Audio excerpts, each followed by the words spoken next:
everybody's doing good today. It has been a very long time since I made a video. Well, actually, I've made a few videos and just haven't posted any or finished editing them. I've had a lot going on. Working in the coal industry, I try to work as much as I can while coal's good. So I work a pretty good lot. I work third shift on top of that, so usually I'm asleep during the day. We just started trying to look into buying houses and whatnot, and that's a time consuming what little bit of time you do have left. But we're not going to talk about the Cummins in this video or anything else. It's just strictly the S10. The S10 is currently down.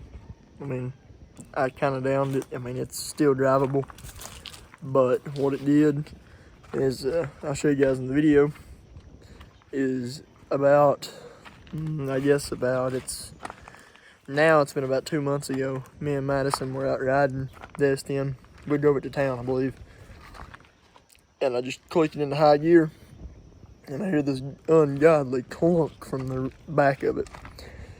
And what it at first sounded like is when I first put the rear end in the truck, the U-bolts had worked loose and would sometimes do it on the high gear shift with clunk real loud, the U-bolts sliding around. And I was like, it's no big deal, we'll get it home and see what it's doing. Get home, U-bolts are tight, and I was like, well, I don't know. So we'll just keep running it, and whatever happens, happens. And the clunk kind of got worse, and I was looking for it, and I'm the type of person that, if I hear a clunking sound or whatever, I have to know what it is. Like, it drives me crazy. So finally, we pull the rear end cover. And what had happened was when I built the rear end in it, some good buddies of mine up at Dungeon had helped me set the rear end up because, I'm not that good at all the measuring and getting everything right and stuff, clearances.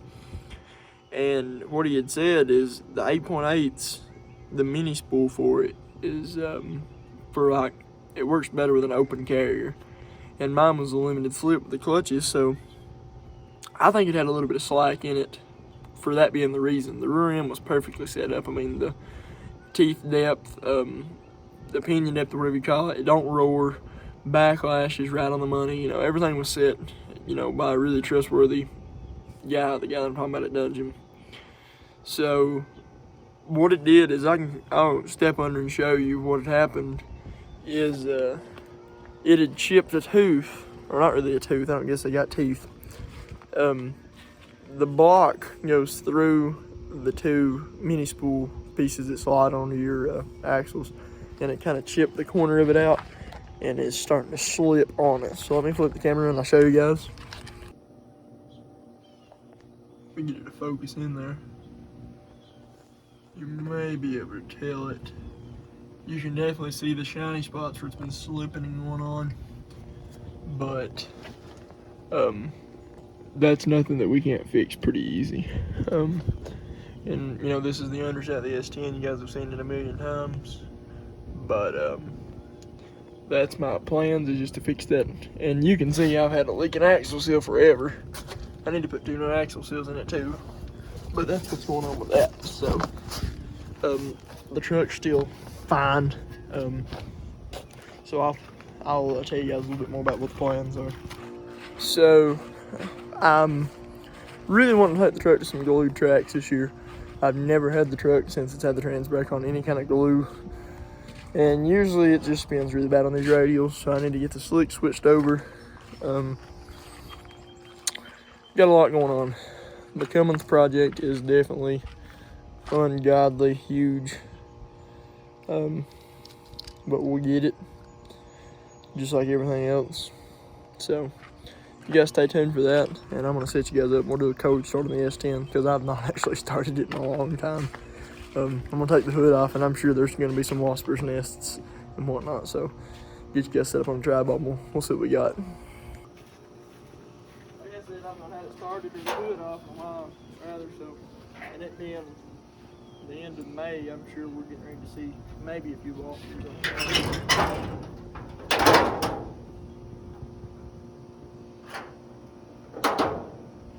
the think we're good on wasps.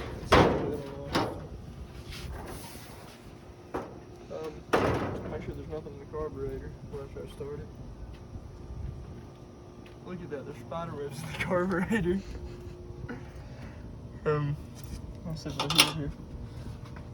I don't even know if the battery's good. Still resting it just sitting here over a freaking mini spool. I need to just quit being a tight one and buy one.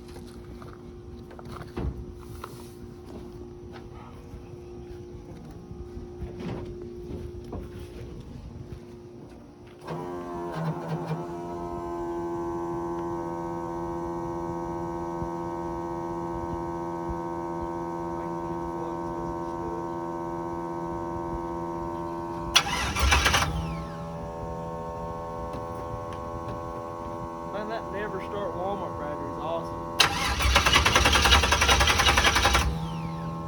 You have to turn the MSD on.